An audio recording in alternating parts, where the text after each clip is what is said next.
स्वर सुधा मंच पर आप सभी का स्वागत है। प्रस्तुत है मालती जोशी की कहानी शापित शैशव। दरवाजे की घंटी इतनी जोर से बजी कि क्षण भर को हम सभी सहम गए। मैं समझ गई कि पारुल आई है और खूब भरी हुई आई है। दरवाजा खुलते ही वह घर में दाखिल हुई, पर रोज की तरह दनदनाती हुई अपने कमरे में गुम नहीं हुई। रसोई के दरवाजे पर खड़े होकर उसने तीखी आवाज में पूछा, आपने नीलम के यहाँ फोन किया था? हाँ, किया था। और सोनल के यहाँ भी? मैंने स्वीकारोक्ति में सिर हिला दिया। क्यों? अब इस क्यों का कोई क्या जवाब दे। इस तरह शहर भर में मुनादी करवाने की क्या जरूरत थी? अब इस सिरफिरी लड़की को कोई कैसे समझाए कि लड़की रात के 10-11 बजे तक घर नहीं लौटती तो घबराहट होती ही है। फिर उसकी मेज पर यहाँ वहाँ लिखे नंबरों को घुमाना भी पड़ता है। दरअसल तुम्हारे पापा यहाँ, उससे कोई फर्क नहीं पड़ता, उसने कड़कती आवाज में कहा। पापा घर पर रहें या न रहें, मेरे लिए शहर भर के फोन खड़खड़ाने की कोई जरूरत नहीं है। You have no right and I hate it. आइंदा ख्याल रखें, उसने निर्णायक स्वर में कहा और पैर पटकती हुई अपने कमरे में गुम हो गई। गुस्से से, अपमान से मेरा पूरा शरीर कांप रहा था, पर मैंने बड़ी मुश्किल से अपने को जब्त किया। मुझे मालूम था कि लक्ष्मी, रामधन बड़ी उत्सुकता से यह सारा प्रसंग देख रहे हैं। उत्तेजना से उनकी आंखें जैसे फटी जा रही हैं। वे शायद रात से ही घात लगाए बैठे थे कि अब कुछ अभूतपूर्व होकर रहेगा। एक तो सौतेली माँ का ठप्पा और दूसरे बिटिया का ऐसा घनघोर अपराध। पर मैंने उन्हें निराश ही किया। मैं तो अपनी कोई भी प्रतिक्रिया व्यक्त नहीं करना चाहती थी, पर एकदम चुप्पी लगा जाना भी शायद मेरे हक में अच्छा न होता। वे लोग इसे कमजोरी ही समझते, इसलिए बेजारी की मुद्रा बनाकर मैंने कहा, घर में कोई बड़ा बूढ़ा न रहे तो ऐसा ही होता है। बच्चों को न बोलने की तमीज आती है और न रहने का ढंग। अरे, बड़ी बूढ़ी थी तो उनकी कौन सुनवाई होती। रामधन बोला, अम्मा जी बेचारी खुद डरी डरी सी रहती। आया ने मार दड़ियार कर मूड पे बिठा लिया था। कुछ कसर थी तो बोर्डिंग में पूरी हो गई। चलो, तुम सब्जी छोंको और कुछ नाश्ता पानी चाहिए हो तो पूछ लो। इन बातों का तो कोई अंत ही नहीं है, मैंने सभा का समापन करते हुए कहा और अपने कमरे में चली आई। सारा दिन मेरी आंखों के सामने उसका वह तमतमाया चेहरा घूमता रहा। कैसा तो सुंदर रूप पाया है, पर गुस्से में कितना विकृत हो जाता है। इस लड़की से कैसे पार पाया जाएगा। एक सुव्यवस्थित भविष्य के लालच में मैंने यह कैसा अनचाहा बोझ उठा लिया। नहीं, अनचाहा कहना तो गलत होगा। उस समय तो कितनी ललक थी, कितना उत्साह था। पर अब डॉक्टर कुमार ने कोई बात नहीं छिपाई थी, पहले से आगाह कर दिया था। रजनी जी, मेरे घर में आपको कोई कष्ट नहीं होगा, कोई असुविधा नहीं होगी, इसका मुझे विश्वास है। ईश्वर की कृपा से सुख सुविधा का सारा सामान घर में मौजूद है। पर हाँ, घर में मेरी एक बिटिया भी है जो अपने में एक समस्या है। बोलती है तो पत्थर सा मारती है। अब तक तो हॉस्टल में थी, इसलिए आचार व्यवहार का कोई ढंग मैं उसे सिखा नहीं पाया हूँ। हाई स्कूल करने के बाद अब मैं उसे घर पर ले आया हूँ। सोचा था कल को उसे शादी करके फिर दूर जाना ही है। कुछ दिन तो बाप के पास रहे, कुछ तो मन के तार जुड़े। पर बड़ा मुश्किल लग रहा है। बल्कि अब तो मैं इस चिंता में घुल रहा हूँ कि इस उज्जड़ को ब्याएगा कौन। अगर कोई माई का लाल दहेज के लालच में ले भी गया तो 4 दिन बाद ही मेरे दरवाजे पर छोड़ जाएगा। इसीलिए पत्नी की मृत्यु के इतने वर्षों बाद मैंने फिर से शादी करने का फैसला कर लिया है। सोचता हूँ घर में सौतेली ही सही, माँ आएगी तो एक वातावरण बनेगा, कुछ संस्कार जगेंगे। ईमानदारी की बात तो यह है कि यह शादी मैं अपने लिए नहीं, अपनी बेटी के लिए कर रहा हूँ। सच है, डॉक्टर कुमार ने कोई बात छिपाई नहीं थी, लेकिन फिर भी मैं स्थिति की भयावता की कल्पना नहीं कर पाई थी। बल्कि मैंने तो यह रिश्ता एक चैलेंज के रूप में एक चुनौती के रूप में स्वीकार किया था। 35 वर्ष की आयु में मुझे 17 साल की लड़की की मां बनने में कोई आपत्ति नहीं थी। अब लगता है उस 17 वर्षीय आफत को देखे बिना ही यह चुनौती स्वीकार करना मूर्खता थी, पागलपन था। मेरी और पारुल की पहली मुलाकात ही बड़ी लोमहर्षक थी। बिटिया को उसकी सहेली के यहाँ छोड़कर डॉक्टर केवल एक दिन के लिए इंदौर आए थे। हमारी शादी बहुत ही सादे समारोह में संपन्न हुई। भोज का आयोजन भी लंबा चौड़ा नहीं था। भैया ने केवल कुछ चुनिंदा दोस्तों और परिजनों को ही बुलाया था। फिर भी रात के 11 बज ही गए। भाभी उतनी रात को विदा करने के लिए तैयार नहीं थी, पर इनकी जिद के आगे उन्हें हार माननी पड़ी। कोई बारात की विदाई तो थी ही नहीं। हम दोनों ही कार में बैठकर चले तो 4 बजते बजते घर पहुंच गए। मैंने ये कभी नहीं सोचा था कि मेरे लिए बंधनवार सजे होंगे या किसी ने अल्पना डाली होगी। मैंने यह भी नहीं सोचा था कि शहनाई की मंगल ध्वनि मेरा स्वागत करेगी या कि ढोलक की थाप से पूरा मोहल्ला गुंजायमान होगा। हम लोगों की शादी तो एक अनुबंध मात्र थी। भैया भाभी ने उसे एक उत्सव का रूप दे दिया था, बस। इस और वह उत्साह नहीं होगा, यह मुझे मालूम था। फिर भी मुंह अंधेरे अपने ही हाथों से ताला खोलकर घर में दाखिल होते मन बुझ सा गया। वेलकम होम, उन्होंने औपचारिकता बरती। थैंक यू, मैंने शिष्टाचार निभाया। थोड़ा सा मुस्कुरा दी ताकि मेरी हताशा जाहिर न हो। थक गई हो न, अभी आराम कर लो। इतनी रात में घर क्या देखोगी? जी हाँ, अभी तो अपना कमरा ही दिखा दीजिए। कमरे में जाते ही मन प्रसन्न हो गया। लगा कि आने वाले के सम्मान में इसे नए सिरे से सजाया गया है। डोर मैट से लेकर बाथरूम में रखे टॉवल तक सब कुछ नए नए से थे। नया भी और ताजा भी। मन के किसी कोने में जो एक कांटा सा था कि मैं किसी की बासी गृहस्थी सजाने जा रही हूँ, वह कसक एकदम दूर हो गई। वॉश लेकर बाहर आई तो देखा ये कॉफी लिए मेरी प्रतीक्षा कर रहे हैं। थैंक यू, मैंने मग उठाते हुए कहा, पर यह धन्यवाद मेरी औपचारिकता नहीं थी। मैंने हृदय से उनका आभार माना था। इस समय सचमुच कुछ पीने का मन हो रहा था, पर घर में कोई था ही नहीं जो अनुरोध करता। अपने आप बनाना कुछ अच्छा नहीं लग रहा था। मैं सचमुच कृतज्ञ थी कि मुझे आते ही रसोई में पैर नहीं देना पड़ा। मैं तो सोच रही थी कि अब तो सुबह होने को है, सोकर क्या होगा, पर कब आंख लग गई पता ही नहीं चला। सुबह उठी तो दिन काफी चढ़ चुका था और ये तैयार हो चुके थे। आज छुट्टी नहीं लेंगे? मैंने कातर स्वर में पूछा। जल्दी लौट आऊंगा, इन्होंने मुझे आश्वस्त किया। आओ नाश्ता कर लेते हैं, मैं रुका हुआ हूँ। नाश्ते की मेज पर ही रामधन से मुलाकात हुई। उसी ने फिर लक्ष्मी से मेरा परिचय करवाया। ये मेरी गृहस्थी के 2 आधार स्तंभ हैं, इन्होंने परिहास में कहा, पर मुझे तो तीसरे की तलाश थी। आखिर मुझसे रहा नहीं गया, पूछ ही लिया, बिटिया से नहीं मिलवाएंगे? क्षण भर को उनके चेहरे पर असमंजस के भाव उभरे। वह शायद बेबी तो सवेरे ही लौट आई है। रामधन ने सूचना दी। बुलावे का? नहीं नहीं, रहने दो, हम ही चले जाएंगे, इन्होंने तुरंत कहा और इतनी फुर्ती से खड़े हो गए मानो पल भर की भी देर की तो रामधन बिटिया को बुला लाएगा। आओ, इन्होंने कहा और मैं घिसटती सी उनके पीछे चल दी। मुझे आश्चर्य भी हो रहा था और बुरा भी लग रहा था। क्या मैं इस योग्य भी नहीं कि कोई उत्सुकता से झांकी ले? मिलने के लिए ठेठ कमरे में ही जाना पड़ेगा। पिछले बरामदे से सटा हुआ सबसे आखिरी कमरा उसका था। दरवाजा बंद था और भीतर माइकल जैक्सन चीख रहा था। इन्होंने नॉक किया। खुला है। अंदर से कर्कश आवाज आई। दरवाजा ठेलकर हम दोनों भीतर गए। बिस्तर पर औंधी लेटी वह कोई पुस्तक पढ़ रही थी। हमें देखते ही जीन्स में कसी उसकी टांगों का हवाई नृत्य थम गया। ओह पापा, आप हैं। मैं समझी रामधन होगा। इन्होंने आगे बढ़कर पहले कैसेट बंद किया, फिर गंभीर स्वर में बोले, निक्की, मेरा मतलब है, इनसे मिलो, ये तुम्हारी मम्मी हैं। ओह आई सी। बस इससे ज्यादा कोई प्रतिक्रिया नहीं।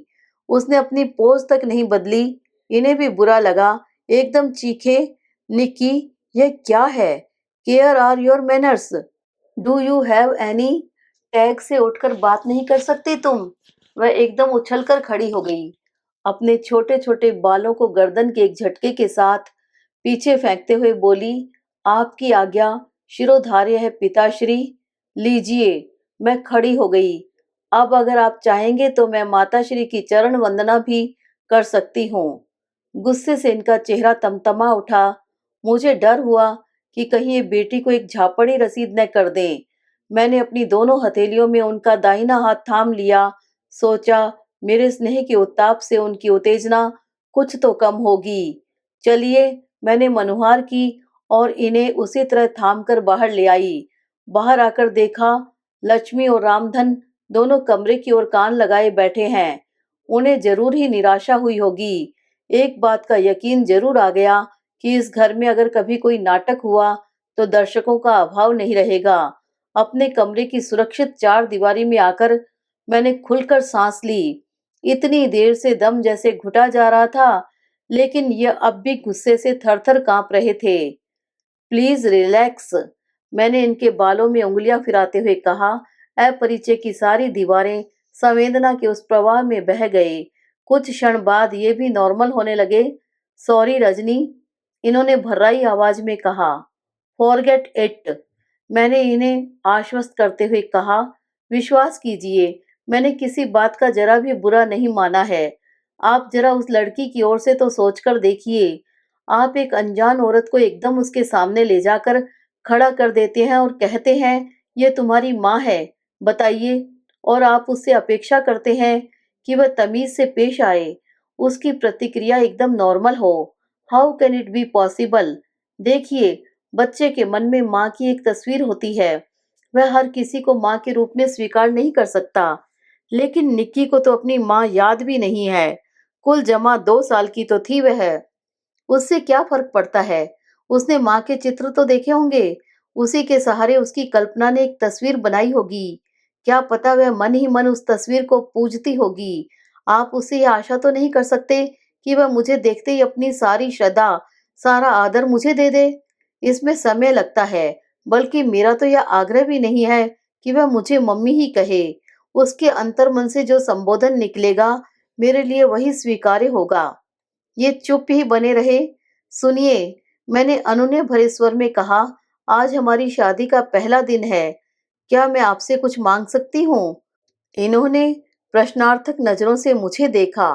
आप निक्की को मेरे सामने या मेरे लिए डांटेंगी नहीं। वह मेरे साथ कैसे भी पेश आए, आप कुछ नहीं कहेंगे। यह मेरी लड़ाई है, इसे मैं अकेले ही लड़ना चाहती हूँ। आप बीच में पड़ेंगे तो मैं यह बाजी निश्चित ही हार जाऊंगी। इसलिए प्लीज, एज यू प्लीज। बड़ी देर बाद इन्होंने कहा और उठकर ड्यूटी पर चले गए। कितनी दिलेरी से मैंने यह चुनौती स्वीकार की थी।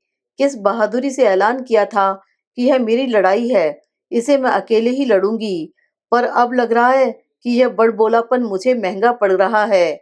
यह जंग जीतना उतना आसान नहीं है। यह लड़की तो मुझे परछाई भी नहीं छूने देती। इस उठापटक में उसके पिता भी दूर छिटकने लगे हैं।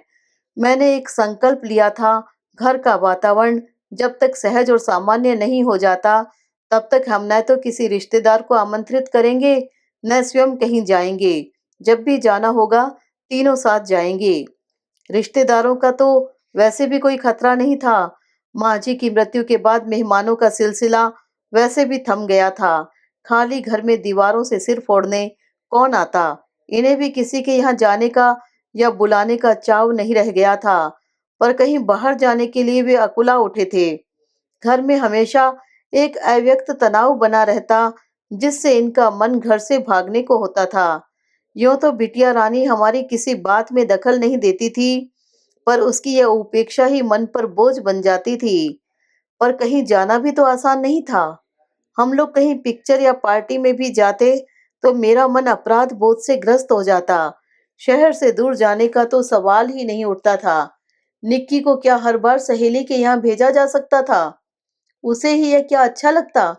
घर पर उसे नौकरों के भरोसे छोड़ना भी तो संभव नहीं था। लोग बाग मखौल नहीं उड़ाएंगे। तुम हर बार उसकी बात बीच में क्यों ले आती हो? ये झल्लाते। लेकिन उसे एकदम नजरअंदाज भी तो नहीं किया जा सकता। मैं समझाती। आखिर एक दिन मैंने कह ही डाला, आप ही ने तो कहा था कि यह शादी आप सिर्फ बिटिया के लिए कर रहे हैं। हाँ, कहा था। ये चीखे, तो क्या इसी की सजा दे रही हो मुझे? और फिर 2 दिन तक बच्चों की तरह मुंह फुलाए घूमते रहे। इन्हें इस तरह नाराज करके जिसे मनाने का मैं प्रयत्न कर रही थी, वह मुझे जरा भी लिफ्ट नहीं दे रही थी। मेरा हर प्रयास वह विफल कर रही थी। गृह प्रवेश के दूसरे दिन तड़के मेरी आंख खुल गई। श्रीमान जी गहरी नींद में सो रहे थे। सोचा अपने लिए फर्स्ट क्लास चाय बना ली जाए। कल का पूरा दिन मानसिक उहापों में और औपचारिकताओं में बीत गया। एक बार भी चाय का मजा नहीं आया। रसोई में जाते हुए देखा, निक्की के कमरे की लाइट जल रही है। सोचा दोस्ती के लिए अच्छा मौका है। उसके पिताजी भी साथ में नहीं है। मैंने फटाफट 2 कप चाय बनाई और दरवाजे पर हल्के से नॉक किया। निक्की। दरवाजा इस तेजी के साथ खुला कि मैं सहम कर 2 कदम पीछे ही हट गई। फिर संभलते हुए मैंने कहा, मैंने तुम्हें डिस्टर्ब तो नहीं किया न? तुम्हारे कमरे में रोशनी देखी तो सोचा कि सुबह की चाय निक्की के साथ ही पी जाए। मेरा नाम पारुल है। पापा श्री ने शायद आपको बताया नहीं। Oh sorry. अपमान के उस घूंट को किसी तरह पीते हुए मैंने कहा, अच्छा बताओ, नाश्ते में क्या लोगी? आज तुम्हारी पसंद का ही नाश्ता बनाते हैं। मेरी चिंता रहने दे। उसने कप हाथ में लेते हुए कहा, मेरा नाश्ता रामधन बना देगा। आप तो जिनकी सेवा के लिए आई हैं, उन्हीं का ख्याल रखें, मेहरबानी होगी। मन हुआ कह दूं, पगली, मैं तो तेरे लिए ही इस घर में आई हूँ। तेरे पापा मुझे तेरे लिए ही ब्याह कर लाए हैं। पर वह जिस तरह काट खाने को दौड़ रही थी, वहां ऐसी कोमल अनुभूतियों के लिए गुंजाइश ही कहाँ थी। इसके बाद मैंने उसे जब भी पुकारा या जब भी उसका उल्लेख किया, पारुल कहकर ही किया। इन्होंने 1-2 बार कहा भी, अरे मैं तो भूल ही चला था कि इसका नाम पारुल है। इसीलिए तो इसीलिए तो मैंने ठान लिया है कि उसका असली नाम ही चलाऊंगी। इतना प्यारा नाम है और आपकी देखा देखी सब उसे निक्की कहे चले जाते हैं। कोई बच्ची है वो? चाय वाले प्रसंग की कड़वाहट भूलने में मुझे 2-4 दिन लगे। उसके बाद मैंने फिर कमर कस ली। उसकी अनुपस्थिति में एक दिन मैंने उसके कमरे का मुआयना किया। वह ठीक वैसा ही था जैसा मैंने सोचा था। उसे तरतीब देने की कोशिश में मेरे पूरे 3 घंटे खर्च हुए। मैंने पहले तो उसका बिस्तर ठीक किया, पलंग की चादर बदली, फिर खिड़कियों के पर्दे बदले, यहाँ-वहाँ बिखरे कपड़ों को समेटा, धुले-अनधुले कपड़ों को अलग किया, मेज पर फैली किताब कॉपियों को करीने से जमाया, ड्रेसिंग टेबल का शीशा साफ किया, शीशियों के ढक्कन यथास्थान रखे, स्टूल पर कैसेट्स के ढेर को स्टैंड में फिट किया, बाथरूम में नई साबुनदानियां रखी, गीले तौलिए सूखने के लिए फैलाए। इतना सब करने के बाद लक्ष्मी को झाड़ू लगाने की आज्ञा देकर मैं अपने कमरे में आकर लेट गई। थक तो गई थी मैं, पर मन प्रसन्न था। सोचा पारुल भी देखेगी तो उसका जी खुश हो जाएगा। मुंह से चाहे कुछ न कहे, मन ही मन एहसास तो होगा कि माँ भी कोई चीज होती है। ठीक 4 बजे उसकी लूना गेट के अंदर दाखिल हुई और मैं उठकर बैठ गई। पता नहीं किस अव्यक्त सहानुभूति से मेरा हृदय धड़कने लगा। रोज की तरह वह सीधे अपने कमरे में गई और दूसरे ही क्षण वह मेरे सामने थी। धन्यवाद, उसने कहा, पर उसकी आंखें और उसका स्वर उस धन्यवाद का समर्थन नहीं कर रहे थे। आपने मेरे कबाड़ खाने को कमरे की शक्ल देने की कोशिश की, इसके लिए आभारी हूँ, पर भविष्य में यह कृपा दृष्टि न कीजिएगा। मुझे अच्छा नहीं लगता। और वह उल्टे पांव कमरे में लौट गई। क्षोभ और अपमान से सुलगती हुई मैं पता नहीं कब तक वहीं बैठी रही। अपमान की यह आवृत्ति तो पता नहीं कितनी बार हो चुकी है। उस दिन घर में कथा थी। रामधन का ही आग्रह था कि शादी के उपलक्ष्य में और कुछ नहीं तो एक कथा ही हो जाए। उसने खुद बोल रखा था कि साहब का घर बस जाएगा तो कथा करवाऊंगा। उसके संकल्प का मान तो रखना ही था। बड़े उत्साह से मैंने सारी तैयारी की। इस घर में हालांकि कोई वातावरण नहीं था, पर माँ के यहाँ तो नित्य पूजा पाठ की परंपरा थी। सुबह शाम ठाकुर जी की आरती होती थी। धूप अगरबत्ती की महक से सारा घर सुवासित हो जाता था। मंत्रोच्चार से एक मंगल में पवित्र वातावरण की सृष्टि होती थी। अपने उस परिवेश को उस दिन के लिए मैंने इस घर में भी जीवित कर लिया। बड़े मनोयोग से पूजा स्थल को सजाया संवारा, सुंदर अल्पना से अलंकृत किया। माँ जी की अलमारी से पूजा के सारे उपकरण निकाल कर उन्हें चमकाया। बड़े उत्साह से प्रसाद बनाया। विधि विधान से पूजा हुई, कथा बाँची गई और जब आरती का समय आया, पता नहीं क्यों मुझे दुर्बुद्धि हुई और मैंने लक्ष्मी से कहा, बिटिया को आवाज दे दो, आरती हो रही है। बिटिया रानी कमरे में अवतीर्ण हुई, जीन्स और लूजर, उसकी रोज की पोशाक, पर पता नहीं क्यों पंडित जी के सामने जरा संकोच हो आया और जब आरती लेने का समय आया तो मुझसे नहीं रहा गया। बेटे जूते पहनकर आरती नहीं लेते। बस वह एकदम पलटकर चली गई, न आरती ली न प्रसाद लिया। मन एकदम खराब हो गया। मेरे ही अनुरोध पर इन्होंने अपने एक दो मित्रों को सपरिवार खाने पर बुला लिया था। सोचा था जरा उत्सव का वातावरण हो जाएगा, पर उल्टे मातमी सन्नाटा सा छाया रहा। अजीब सा आलम था। मैं उस पर अपना पूरा स्नेह उड़ेल देने को बेचैन थी, अपनी ममता का आंचल फैलाए बैठी थी, लेकिन वह 16-17 साल की लड़की को गोद में लेकर दुलराया तो नहीं जा सकता। उससे तो दोस्ती ही की जा सकती है, पर जब जब मैंने दोस्ती का हाथ बढ़ाया, उसने निर्ममता से झटक दिया। जब जब प्यार से उसे कुछ समझाना चाहा, बिच्छू सा डंक मारकर उसने मुझे आहत कर दिया। और कल रात तो हद ही हो गई। महारानी सुबह 8 बजे जो कॉलेज गई तो रात तक लौटी ही नहीं। ये सेमिनार के लिए दिल्ली गए हुए थे। मेरी तो चिंता से जान सूख गई। रामधन से कहा कि पास पड़ोस में कोई सहेली रहती हो तो पता कर लो, पर उसने साफ मना कर दिया। बोला बेबी गुस्साती है। उसने तो फोन करने से भी मना किया था, पर मेरा मन नहीं माना और मैंने मेज पर यहाँ वहाँ लिखे नंबरों को घुमा दिया। 2 जगह तो कुछ पता नहीं चला, पर तीसरी ने बताया कि शायद मैच खेलने गई है। आप इस नंबर पर पता कर लें। नीलम के यहाँ उसकी मम्मी मिली।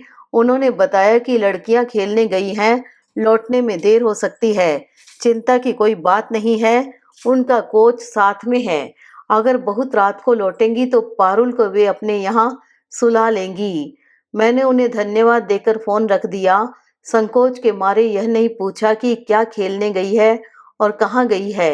एक माँ को इतना तो मालूम होना चाहिए। वैसे इतने दिनों में मैं यह तो जान गई थी कि पारुल टेबल टेनिस खेलती है और अपने कॉलेज को रिप्रेजेंट करती है। जानकर सचमुच खुशी हुई थी, पर इसका यह मतलब तो नहीं कि आपको बिना पूछे हर कहीं जाने की आज़ादी मिल गई। अगर कार्यक्रम ऐन वक्त पर तय हुआ है, तब भी फोन तो किया ही जा सकता है।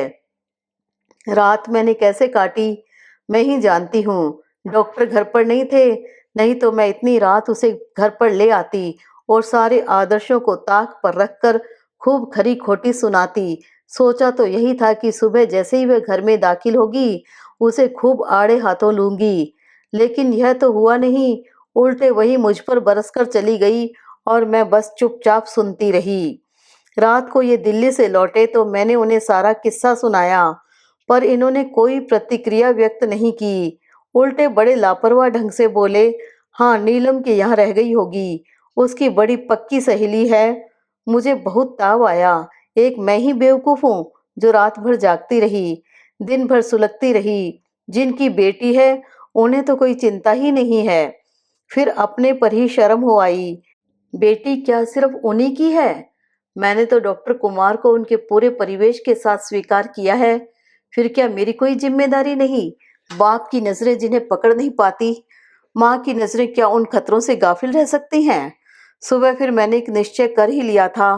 पतिदेव को रोज की तरह चाय नाश्ता देकर हॉस्पिटल भेज देने के बाद मैं फुर्सत में थी। पारुल कॉलेज के लिए तैयार हो रही थी। लक्ष्मी अभी आई नहीं थी। रामधन रसोई में अंडा फेंट रहा था। मैंने एक लंबी लिस्ट और पैसे पकड़ाते हुए उससे कहा, काका जरा बाजार का चक्कर लगाना होगा, तुम्हारे साहब लंबी चौड़ी फरमाइश कर गए हैं। अरे उनको फरमास का मौका तो अब लगा है। अब तक तो जो कच्ची पक्की बन गई सो खा लेते थे। वही तो सोचती हूँ, कुछ तो उनकी पसंद का बना लूं। आप झटपट सामान ला दो। अबे हाल जात है, बिटिया का नाश्ता बना दें। वह तो मैं बना लूंगी, कहकर मैंने तुरंत गैस जलाकर फ्राइंग पैन चढ़ा दिया।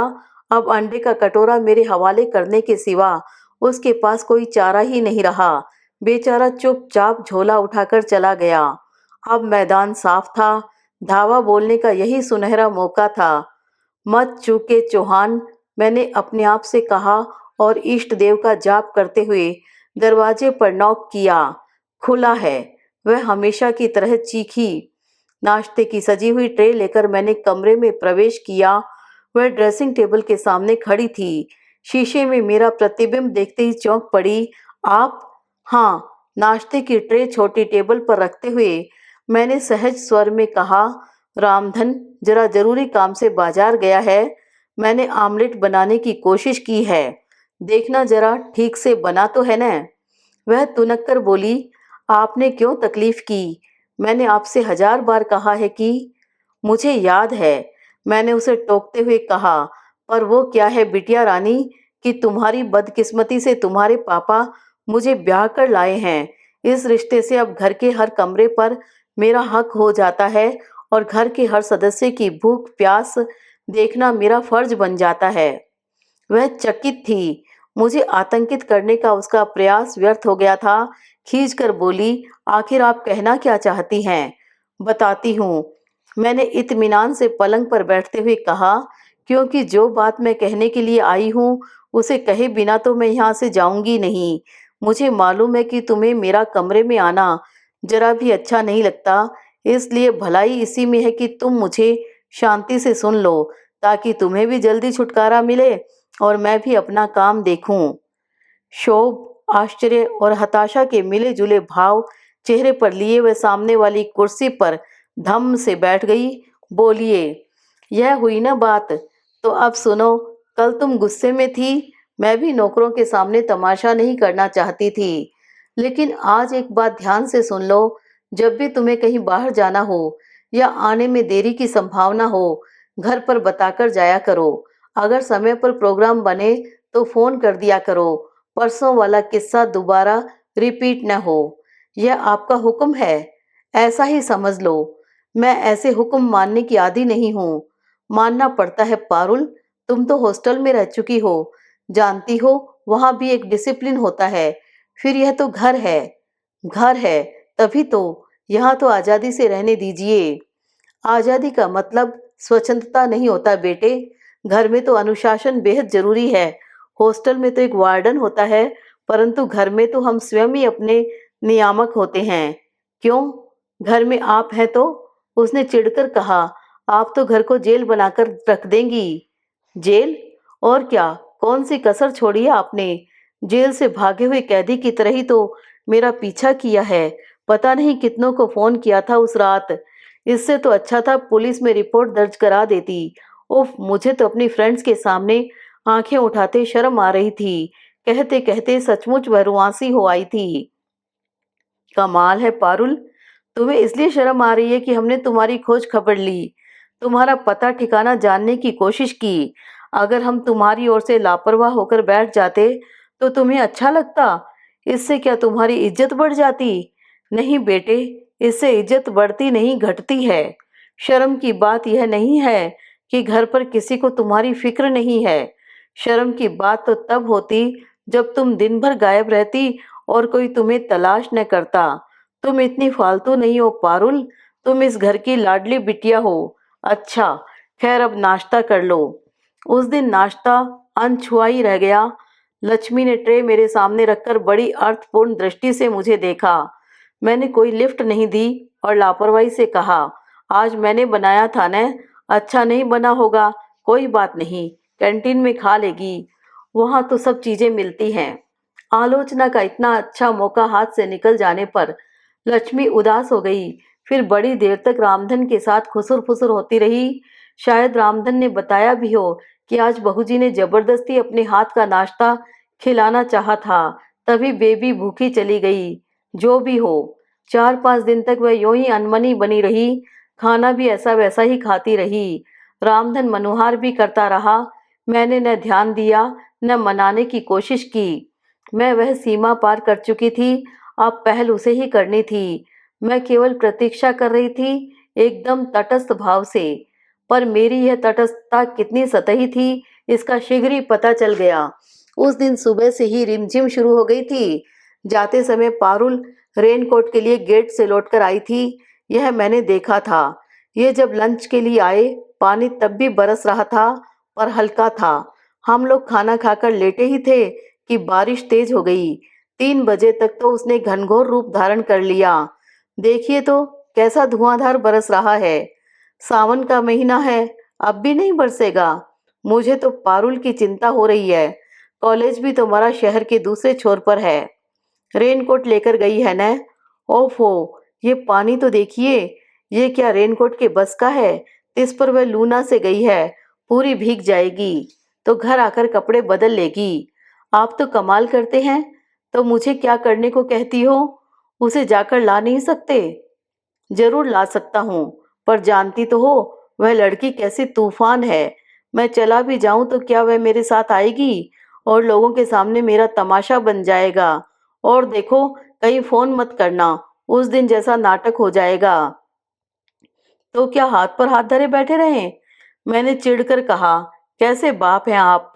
पानी ही बरस रहा है, कोई प्रलय नहीं आया है जो तुम इतना परेशान हो रही हो। उसकी बहुत सी सहेलियां वहीं आसपास रहती हैं, थोड़ी देर के लिए कहीं भी रुक जाएगी। Now relax. किसी के रिलैक्स कह देने से क्या होता है? मेरी चिंता तो वैसी ही बनी रही। पता नहीं कितनी बार तो मैंने दरवाजे के चक्कर लगाए होंगे, पता नहीं कितनी बार तो कहा होगा लड़की पता नहीं कहाँ रह गई है। शाम को पानी का जोर थोड़ा कम हुआ, पर लड़की का कहीं पता नहीं था। मेरी व्यग्रता और बढ़ गई थी। सोच लिया कि अगर 7 बजे तक वह नहीं लौटी तो उसके पिता को गाड़ी निकालनी ही होगी। मैं घड़ी की सुइयों पर ही नजरें गड़ाई थी कि रामधन की आवाज सुनाई दी, बहू जी, बेबी आ गई। मैं दौड़कर दरवाजे पर पहुंची, देखा लथपथ चली आ रही है, साथ में 2 मूर्तियां और हैं। लीजिए साहब, संभालिए अपनी अमानत। अरे ऐसा तूफान मचाया कि बस बरसते पानी में आना पड़ा। पागल, मैंने पारुल को हल्की सी चपत लगाते हुए कहा। अपने साथ आंटी को भी गीला कर दिया। फोन कर देती, पापा खुद जाकर लिवा लाते। उसने मुझसे नहीं कहा था बहन जी, वह तो अकेली ही आ रही थी। पर बताइए, जवान जहान लड़की को ऑटो में अकेली कैसे भेज दें? जमाना कितना खराब चल रहा है। लड़कियों को तो कुछ कहो तो बुरा लगता है, पर आप ही बताइए। आप भीतर तो आइए, ऑटो खड़ा है, उसे मैं विदा कर देती हूँ, ये आपको छोड़ आएंगे। पारुल, तुम जाकर झटपट कपड़े बदलो, नहीं तो बीमार पड़ जाओगी। भीतर जाकर मैंने रामधन को अदरक वाली चाय बनाने का आदेश दिया। लक्ष्मी के हाथ ऑटो के पैसे भिजवाए, इन्हें तैयार रहने की सूचना दी और फिर 2 तौलिए लेकर बाहर आ गई। तब तक माँ बेटी ड्राइंग रूम में आ चुकी थी। मुझे लगा कि आगंतुक महिला भीतर आने को उत्सुक ही थी, तभी तो जरा से अनुरोध पर मान गई। डॉक्टर साहब आज शायद घर पर ही हैं? उन्होंने पूछा। जी हाँ, रोज तो 6 बजे ही निकल जाते हैं, आज पारुल की वजह से रुक गए। उसे लेने ही जा रहे थे, पर पता नहीं था न कि कहाँ पर है। सब की सब हमारे घर पर ही इकट्ठा हो गई थी। मैंने भी वीसीआर लगा दिया। वही मैंने प्यार किया, पता नहीं कितनी बार देखती हैं ये लोग।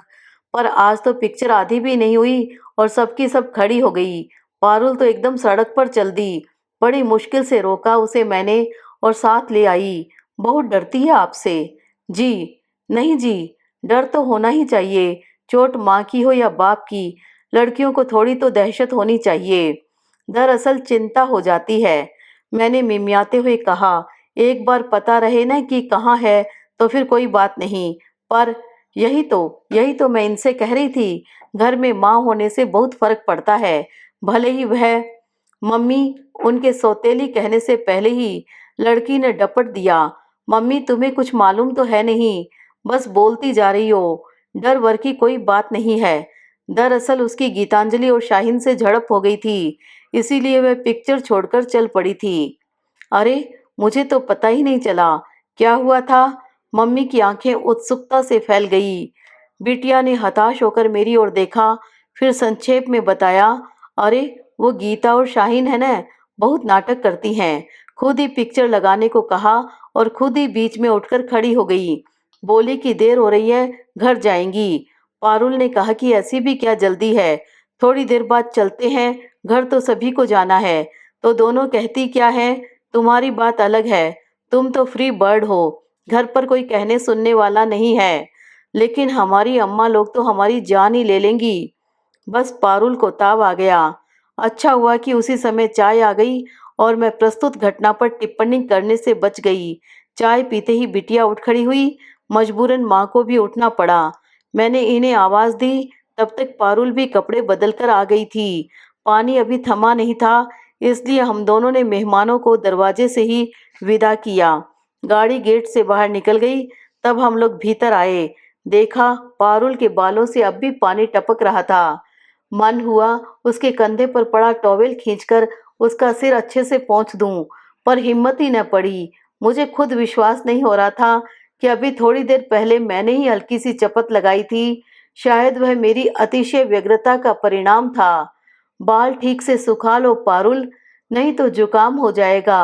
अपना ड्रायर भिजवा दूं क्या? वह सिर्फ मुझे देखती रही।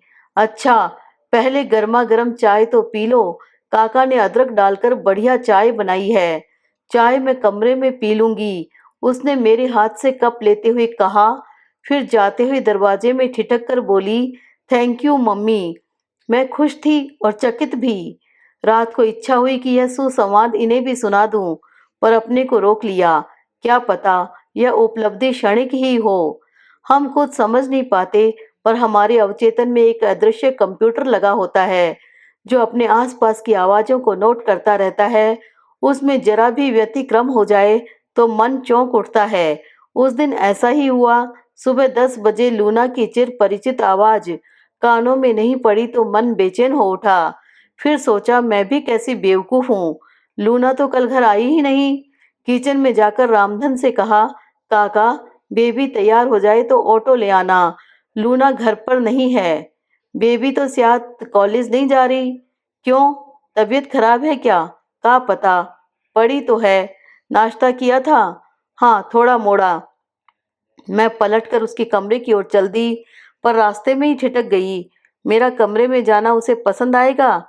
झिड़क तो न देगी, पर अब बीच रास्ते में से लौटूंगी तो नौकरों के उपहास का पात्र बनूंगी।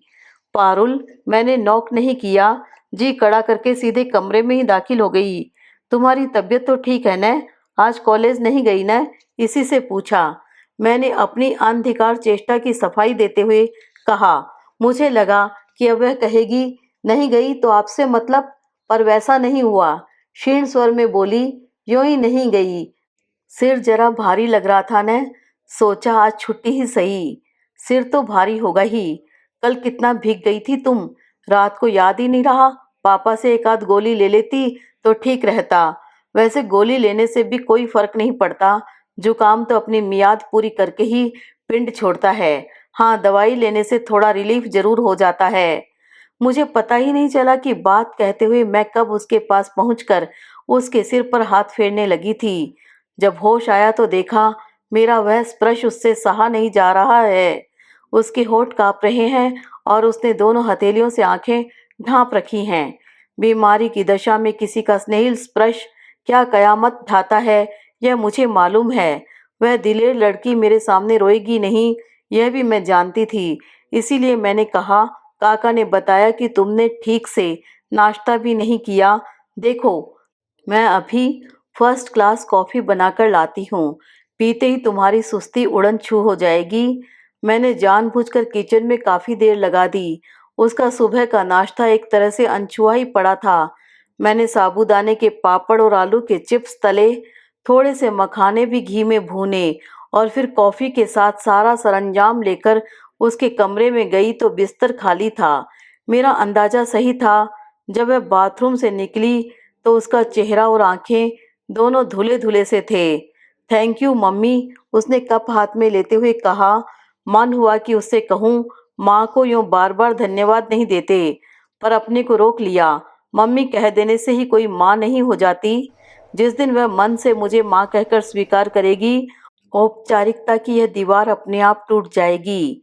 रामधन काका गाड़ी चला लेते हैं न? हाँ, क्यों? तुम एक चिट्ठी लिखकर दे दो तो वे गाड़ी उठा लाएंगे। वैसे नीलम की मम्मी उन्हें पहचानती तो होंगी न, लेकिन नीलम के यहाँ क्यों जाएंगे? गाड़ी तो छाया के यहाँ है। तो कल जो आई थी वह छाया थी? और क्या, उसी का घर तो कॉलेज के पास पड़ता है, इसीलिए गाड़ी वहां रख देती हूँ। वह तो बेचारी बहुत अच्छी है, पर उसकी mummy, she is such A bore. और उन्हें आपने नीलम की मम्मी समझ लिया। ओ नो, नीलम सुनेगी तो सिर पीट लेगी। तुम्हारे पापा भी सिर पीट रहे थे, कह रहे थे कि कहाँ फंसा दिया मुझे। पूरे रास्ते वो एक मिनट को भी चुप नहीं हुई, बेचारे। उनकी तो औरतों की बकझक सुनने की आदत भी छूट गई है।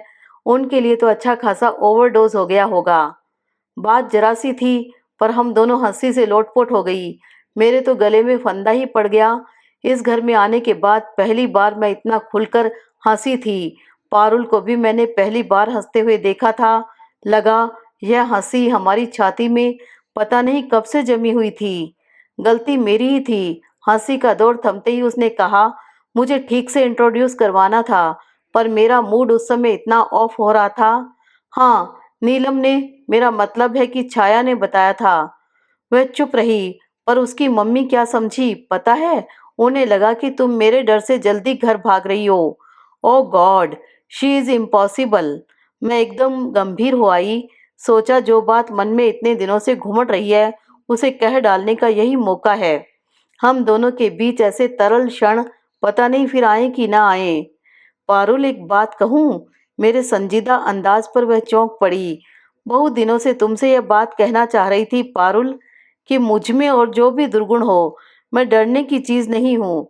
मुझसे तुम्हें कभी कोई खतरा नहीं है। आप छाया की मम्मी को इतना सीरियसली लेने लगेंगी तो हो चुका। तुम गलत समझ रही हो। छाया की मम्मी ने तो बस इतना किया है कि मुझे अपनी बात कहने का मौका दिया है।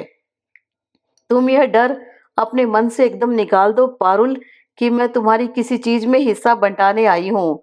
जायदाद का मुझे लोभ नहीं है। मुझे तो एक घर, एक जीवन साथी की तलाश थी। वह मुझे मिल गया। साथ ही साथ एक प्यारी सी बिटिया भी मिल गई। अब मुझे कुछ नहीं चाहिए। इत्मीनान रखो, मैं तुमसे तुम्हारे पापा का प्यार भी नहीं छीनूंगी, बल्कि मैं तो अपने हिस्से का प्यार भी तुम्हें देना चाहती हूँ। वह कुछ देर तक एकटक मुझे देखती रही, फिर धीरे से बोली, जायदाद की बातें तो मैं समझती नहीं। जहाँ तक पापा के प्यार का सवाल है, आप सारा का सारा ले सकती हैं। उसमें मेरा हिस्सा कभी नहीं रहा। मैं तो स्तब्ध रह गई। इतनी छोटी सी लड़की और कितनी बड़ी बात कह गई। कितनी बड़ी और कितनी कड़वी। बेटे, मैंने उसे सहलाते हुए कहा, प्यार जताना भी एक कला है जो सबको नहीं आती। खासकर पुरुष तो इस मामले में बहुत ही इंट्रोवर्ट होते हैं। अपने प्यार का प्रदर्शन करना उनके लिए बहुत कठिन होता है। क्या इसलिए उनके प्यार पर शक करना चाहिए? अगर वे गुस्सा जता सकते हैं तो प्यार जताने से परहेज क्यों करते हैं? प्लीज मम्मी, आप उनकी वकालत मत कीजिए। उन्हें मैं आपसे बहुत पहले से जानती हूँ, उन्हें भी और उनके सब चहेतों को भी। इस घर में मुझे जितना प्यार, जितनी नफरत मिली है, सब मेरे मन में दर्ज है। वक्त आने पर मैं सबका हिसाब बराबर करूंगी। आवेश से तमतमाया उसका वह चेहरा देखकर मुझे दहशत सी होने लगी। इतनी सी बच्ची और मन में इतना विष अच्छा नहीं लगा। पारुल की हम उम्र अपनी भांजियां और भतीजियां याद आई, जो तितली की तरह उड़ती फिरती हैं। जीवन का कोई सुख दुख उन्हें ज्यादा देर तक व्यापता नहीं। और यह लड़की, कितनी गांठें हैं इसके मन में। सहज स्नेह से वंचित बचपन इसे एकदम खूंखार बना गया है। प्यार तो मुझे बस एक ही ने किया था। उसने जैसे अपने आप से कहा, वही थी जिसने मुझे ममता का अर्थ समझाया। पर लोगों से वह भी तो नहीं देखा गया। मृत्यु पर तो किसी का वश नहीं है न पारुल। मैं अपनी माँ की बात नहीं कर रही। वह तुनक कर बोली, उनके प्यार का तो स्वाद भी मुझे याद नहीं है। मैं तो दिद्दा की बात कर रही हूँ। दिद्दा? हाँ, मेरी आया थी वह, पर मेरे लिए तो माँ ही थी। उसने मेरे लिए वह सब कुछ किया जो एक माँ अपने बच्चे के लिए करती है। मेरी पूरी दुनिया थी दिद्दा। मेरी ढाल थी, मेरा कवच थी। उसके रहते कोई मेरी तरफ आंख उठाकर भी नहीं देख सकता था। फिर वह चली क्यों गई? वह क्यों जाती? परम पूजनीय दादी जी को फूटी आंख नहीं सुहाती थी न, इसीलिए बीमारी के बहाने उसे निकाल बाहर किया। कितनी बड़ी थी तुम उस समय? यही कोई 8 साल की। दिद्दा को भेज तो दिया, पर दादी से क्या कुछ संभलता था? मुझे फिर उठाकर नानी के यहाँ पटक आए। नानी बेचारी तो बिस्तर से लगी थी। घर में मामी का राज था। उन्होंने सुबह शाम जली कटी सुनाकर मेरा खून सुखा डाला। फिर साल भर बाद वापस छोड़ गई कि हमारे बस का नहीं है। फिर बुआ जी का आगमन हुआ। आप बुआ जी से मिली हैं? नहीं तो जरूर मिलिएगा, जी खुश हो जाएगा। दादी की ट्रू कॉपी हैं। उन्हें तो लगा शायद उन्हें रिमांड होम का गार्डन बनाकर भेज दिया गया है। आते ही शुरू हो गई। 6 महीने में मैं भी तंग आ गई। दादी से भी देखा नहीं गया। बोली, लड़की को उठाकर हॉस्टल में डाल दो। पापा तो ठहरे श्रवण कुमार। माँ की बात टालने का सवाल ही नहीं था। कितनी बड़ी थी तुम तब? 12वां चल रहा था। घर छोड़ने का दुख तो क्या होता। हाँ, हॉस्टल की सख्ती रास नहीं आई कुछ दिन, फिर आदत पड़ गई। लेकिन जैसे ही पापा श्री को पता चला कि इसे हॉस्टल लाइफ रास आ गई है, घर ले आए। आप कहती हैं कि वे मुझे प्यार करते हैं, तो एक बार तो उन्होंने पूछा होता कि निक्की तुम्हें क्या अच्छा लगता है, किसके पास रहना चाहोगी, कहाँ रहोगी। बस मनमानी करते रहे, जैसे निक्की न हुई कोई गुड़िया हो गई, जहाँ चाहो पटक दो। ये आखिरी बात कहते कहते उसका आवेश रुलाई में बदल गया था। मैं विस्मित थी। कभी सोचा भी न था कि यह नन्ही सी जान अपने अंदर इतना दुख, इतनी वेदना, इतना आक्रोश समेटे है। मुझे आश्चर्य हो रहा था कि एक ही सांस में वह मुझसे सब कुछ कैसे कह गई। पर यह सब अनजाने में ही हुआ होगा। यह दुख बरसों से उसके मन में कुंडली मारे बैठा होगा। निश्चित ही अपनी सखी सहेलियों से उसने कभी अपना दर्द बांटा नहीं होगा, नहीं तो उसमें इतना आवेग न होता। अपनी हमजोलियों के बोध में तो उसकी प्रतिभा एक दिलेर लड़की की है। उनके सामने वह अपनी करुण गाथा कभी नहीं दोहराएगी। मेरे सामने भी वह इतना नहीं खुलती, पर अपने पापा के प्रति गुस्से का इजहार करते करते वह कब भावुक हो आई, उसे खुद ही पता नहीं चला। पारुल, मैंने शांत स्वर में कहा, अगर मैं कहूँ कि वे तुम्हारे साथ कुछ दिन रहना चाहते हैं, इसीलिए तुम्हें हॉस्टल से ले आए हैं, तो क्या विश्वास करोगी? उत्तर में उसने मुंह बिचका दिया। सुनिए, वो दिद्दा के बारे में आप कुछ बता सकेंगे? अच्छे भले सो रहे थे, एकदम से उठकर बैठ गए। आंखें ऐसे जल उठी मानो मैंने कोई अक्षम्य अपराध कर डाला हो। समझ गई, लड़की ने यह तेवर बाप से ही लिए हैं। उसका भी गुस्सा नाक पर ही तो रखा रहता है।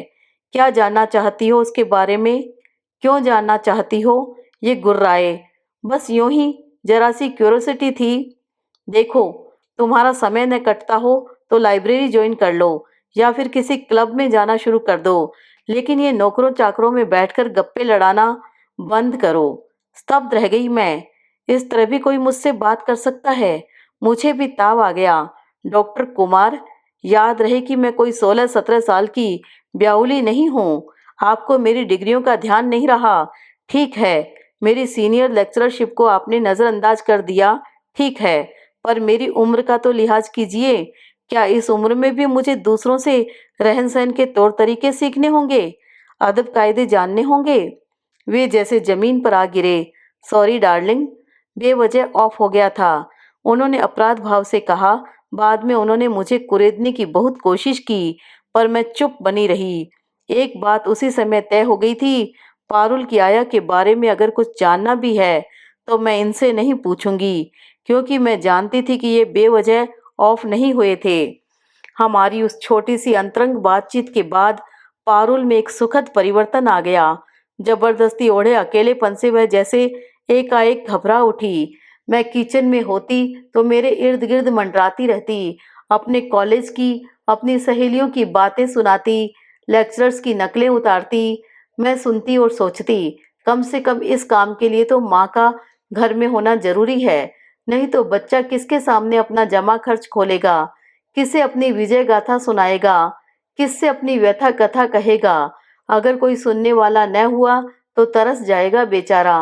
पारुल भी तो तरस गई थी। उसके मन में कितना कुछ जमा हो पाया था, वही तो धीरे धीरे बाहर आ रहा था।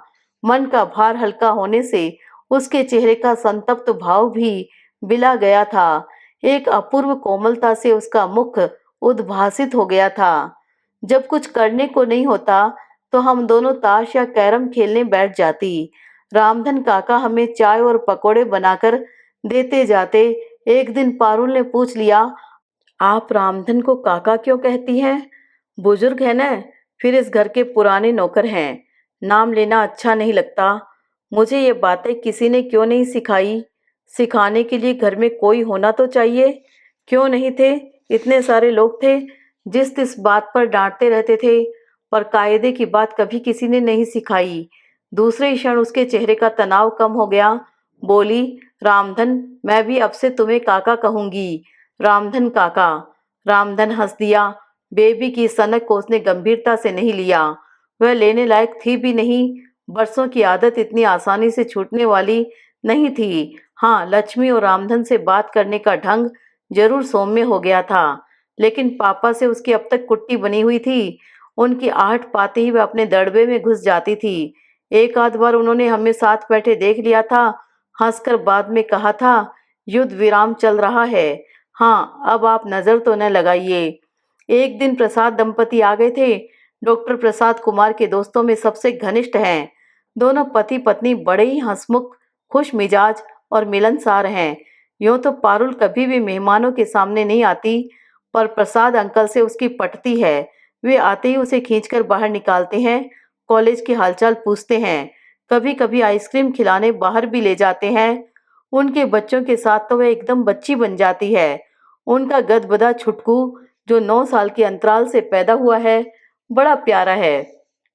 पारुल तो उस पर जान देती है, देखते ही लपक कर उठा लेती है। उस दिन भी पारुल ने छुटकू को देखते ही किताब फेंक दी। फिर रवि, शशि और नन्हे हनी को लेकर सीधे छत पर चली गई। उन लोगों की धमा चौकड़ी की गूंज नीचे तक आ रही थी। दीदी, मिसेस प्रसाद बोली, अब आप भी एक प्यारा सा खिलौना ले आइए। निक्की को बच्चों का कितना शौक है, देख रही है न? इस उम्र में बच्चे की कल्पना भी मेरे लिए हास्यास्पद थी। संयत स्वर में मैंने कहा, घर में जो 2 बच्चे पहले से हैं, उन्हें ही तो मैनेज करना मुश्किल हो रहा है। नई मुसीबत मोल लेकर क्या करूंगी? कोई मुसीबत नहीं होगी भाभी, अपने आप दोनों रास्ते पर आ जाएंगे। घर में थोड़ी रौनक हो जाएगी तो इस तरह भागते नहीं फिरेंगे। और क्या, भाई साहब तो जब देखो अपने मरीजों से ही घिरे रहते हैं। दीदी, आप भी कुछ कहते नहीं हैं। भाभी क्या कहेंगी? काम जो इतना फैला रखा है, समेटने में देर तो लगेगी। उस वक्त तो समय काटना एक समस्या थी। अकेला घर काटने को दौड़ता था, इसीलिए बेचारा अपने को उलझाए रखता था। मैं दोनों की बातचीत तटस्थ भाव से सुन रही थी। एकाएक पूछ बैठी, आप इन लोगों को कब से जानते हैं डॉक्टर? कब से मतलब? हम लोग तो साथ में पढ़े हैं। तब तो आपने पारुल की मम्मी को भी देखा होगा। हाँ, मैंने तो देखा है, पर शायद संध्या ने नहीं देखा। क्यों डार्लिंग? हाँ, हम लोगों की शादी में वह नहीं थी। मैं जब पहली बार माताजी से आशीर्वाद लेने आई तो निक्की को देखा था, आया की गोद में चढ़कर घूम रही थी। तब बिन माँ की उस नन्ही सी बच्ची को देखकर बहुत दुख हुआ था। लेकिन वह आया भी गजब की थी भाभी, यह समझ लीजिए कि माँ से बढ़कर थी। इतनी अच्छी आया को उन्होंने निकाल क्यों दिया? यह आपसे किसने कह दिया? निकाला नहीं था भाभी, उसे टीबी हो गई थी। यहाँ घर में कैसे रखते? इलाज के लिए उसे हॉस्पिटलाइज तो करना ही पड़ा। कुमार ने खुद सारा इंतजाम किया था। वह जब तक ठीक नहीं हो गई, कुमार बराबर उसके इलाज के लिए पैसे भेजता रहा। उसके घर का पता जानते हैं? कुमार को मालूम होगा। नहीं, मैं उनसे नहीं पूछना चाहती। आप ही किसी तरह पता लगा सकें तो लगाइए। पता तो खैर टीबी हॉस्पिटल से भी मिल जाएगा, पर बात क्या है, मैं उसे वापस बुलाना चाहती हूँ। पर क्यों? अब तो वह बहुत बूढ़ी हो गई होगी। निक्की को भी अब आया की जरूरत नहीं रही। 8-10 साल में कोई इतना बुढ़ाता नहीं डॉक्टर, और निक्की को अब भी उसकी जरूरत है। उसके अवचेतन में अब भी वह बसी हुई है। उसे खोने का दुख अब भी उसके मन में ताजा है। मैं चाहती हूँ वह फिर से यहाँ आकर रहे और पारुल का बचपन लौटा दे। कुमार राजी होगा? वह मेरा जिम्मा रहा। पहले आप पता तो लगाइए। Treat it as an urgent case, top priority. समझ रहे हैं ना? बिल्कुल समझ रहा हूँ भाभी। उसके बाद लगातार 3-4 दिन तक मैं डॉक्टर प्रसाद के फोन की प्रतीक्षा करती रही। चौथे दिन वे खुद ही आ गए। वह जानबूझकर ऐसे समय आए थे जब उनके मित्र घर पर नहीं थे। मैंने मन ही मन उनकी समझदारी की दाद दी। भाभी, मैंने आपका काम तो कर दिया है, मतलब गंगाबाई का पता तो लगा लिया है, बट आई एम अफ्रेड आप उसे घर नहीं ला सकेंगी। क्या मतलब? मैं उसका पता लेने टीबी हॉस्पिटल गया था। वहां पता चला कि 6 महीने पहले ही उसे फिर से भर्ती किया गया है, और यह भी पता चला कि इस बार बीमारी बहुत अगले दौर में पहुंच गई है। क्या टीबी भी रिलैप्स होता है डॉक्टर? यह तो राज रोग है भाभी। इसे चाहिए अच्छी गिजा, अच्छी देखभाल। गरीबों के घर पर यह सब कहाँ से मयसर होता है? फिर अपना कोई होता तो देखभाल करता। वह तो भाई के घर पड़ी हुई थी, वहां तो अपने ही खाने के लाले होंगे। गंगाबाई बेचारी तो इन असुविधाओं की आदी भी नहीं है। शुरू से बंगलों में रही है, अच्छा खाया है, अच्छा पहना है। भाभी के पीहर में भी उसके ठाठ थे, यहाँ भी उसका दबदबा था। दूसरे माहौल में तो वह जी ही नहीं सकती थी। तो क्या वह उनके पीहर से आई थी? हाँ, निक्की की देखभाल के लिए उसे बुलवा लिया था। उन दिनों भाभी बीमार चल रही थी न, उनकी मृत्यु के बाद उसके वापस जाने का प्रश्न ही नहीं उठता था। भाभी, एक बात कहूँ? कहिए, मैंने निराश स्वर में कहा। निक्की और दिद्दा को लेकर मैंने पिछले दिनों कितने कल्पना चित्र बनाए थे, अब सबके सब मुझे मुंह चिढ़ा रहे हैं। भाभी, मुझे लगता है वह बुढ़िया ज्यादा दिन नहीं खींचेगी। Her days are numbered. अगर निक्की को एक बार उससे मिलवा लाते तो उसका जी खुश हो जाएगा। आप इत्मीनान रखिए, मैं ही ले जाऊंगा उसे। डॉक्टर प्रसाद के साथ पारुल को भेजना कोई मुश्किल नहीं था। उनसे तो पारुल की दोस्ती थी। वादे के मुताबिक वे दूसरे ही दिन आकर उसे ले गए। उनके जाने के बाद मैं अपने दिवा स्वप्नों में खो गई। पारुल आज कितनी खुश होगी। उसे लगेगा जैसे उसका बचपन लौट आया है। और जब उसे पता लगेगा कि उसकी बिछड़ी हुई ममता से पुनः मिलवाने के लिए मैंने ही पहल की है, तो वह कृतज्ञता से भर उठेगी। मन का सारा कल्मश धुल जाएगा। प्रसाद अंकल उसे यह भी तो बताएंगे कि दीदा के इलाज का सारा खर्च पापा उठा रहे हैं, तो फिर वह पापा को भी माफ कर देगी। और उसके पापा, वे भी तो कितने खुश होंगे। इस मधुर षड्यंत्र की मैंने भनक तक न लगने दी थी। अब पता चलेगा तो सिवा प्रशंसा के कुछ न कर पाएंगे।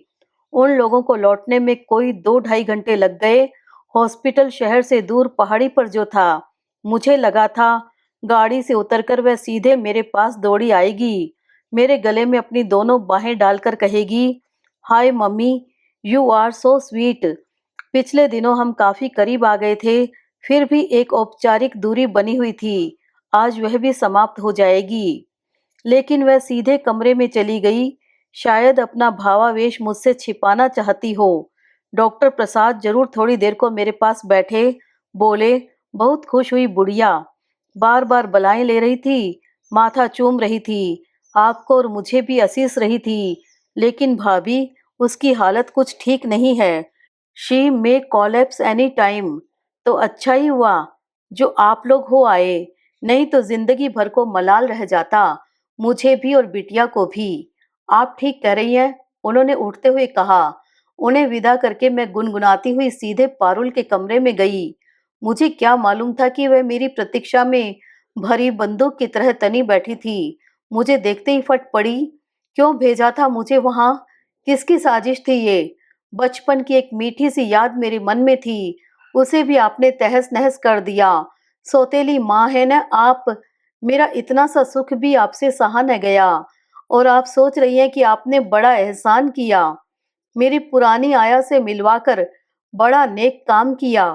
पता नहीं कितनी देर तक वह इसी तरह बड़बड़ाती रही। मैं जड़ मूक बनी उसके आरोपों को झेलती रही।